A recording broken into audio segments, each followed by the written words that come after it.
jinn have a very unique power, which is truly bizarre, and physicists who are Muslims should really marvel at this. From the story of Sulaiman and Sheba, and that is the power to transform matter into energy and back into matter again.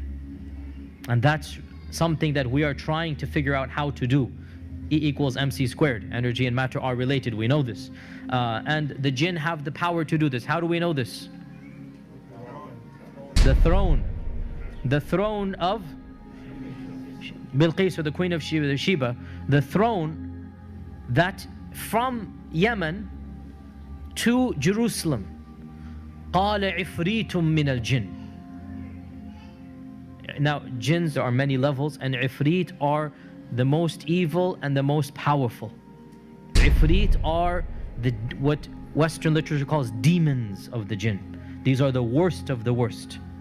So the ifrit said, I can bring you the throne before you even stand up. Which makes total sense, physically speaking, from physics, I mean. If the jinn can go and come back at the speed of light, and this one jinn is so powerful. Now again, this is my 2 cents. It is as if Allah is saying this is the max that any jinn can possibly do. Because Sulaiman had control over all the jinns. And one of them said, just one, which means the rest, they don't have that power, right? So we need to put things into perspective, that the jinns are not all of them so powerful. One only said that he can do this. That was the strongest and the best. So therefore we need to understand that what is the strength of the strongest jinn that maybe we have ever seen. He can pick up the throne of Sheba. Okay, in these days a crane can do that. I'm just saying, right? It's not as if the jinn can pick a star up or the moon. It's a physical strength that we can understand. And what was supernatural for us was what? Is that to transport it. And it is well known that this throne is going to be inside the palace, that if he were to take the throne, it would not be flying in the air. People are not going to see it flying. Rather, it would disappear there and appear in front of Sulaiman, which means what?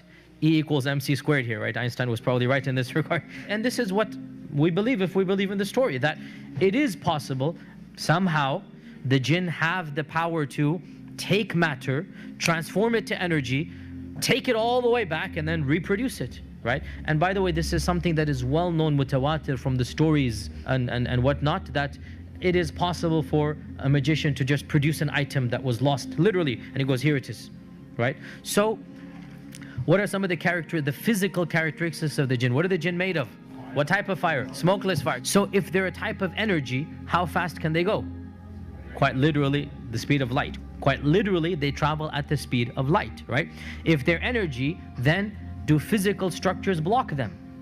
No. Just like my phone is working right now and we're inside the room, right? Just like radio waves, just like other waves are coming into this room, and the physical structure has nothing to do with them. They're made out of smokeless fire, so this makes them invisible to us, right? They have the capacity to transfer from one energy to another, so they can become physical, and they can be seen to us when they want to. So how do they do that? In our modern vernacular, they'll simply shift into the color spectrum of light waves. What is the only energy that we can see, I should say? It's a very small window, the colors of the spectrum, right? So the jinn have the capacity to just move their energy into that level, if you like, and they can then appear to us. They have the capacity to project their voice so that we can hear the energy of the sound, but it's all energy. So they are invisible, and Allah says in the Quran, إِنَّهُ يَرَاكُمْ هُوَ وَقَبِيلُهُ مِنْ حَيْثُ لَا تَرَوْنَهُمْ. Iblis and his tribe can see you from places you cannot see them. So in this regard, they have the upper hand.